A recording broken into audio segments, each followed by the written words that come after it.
gian khổ hung sốt gì tê hát gì sa hồ cái kêu gì sinh sung gen thế đã chênh hồ sa mong ấy coi gì lấy lung kim na cái chim tai lúc na hin cô hồi bang kipa na tai cô vã lôi yo kipa na riêng cô lim đình cả nô mê dầm kim lâu na lấy xịt kipa na zong ni lum dâu lâu lung lên vai xin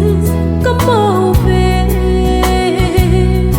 đã tha đinh ca căng ngã lên lấy lung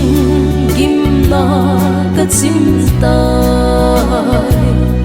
lúc na hin cô hồi bang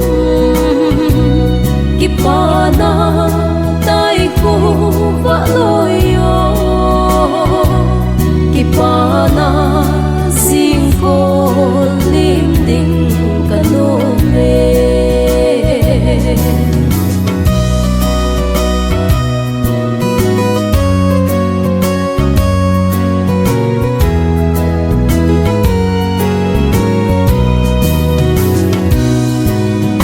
thấy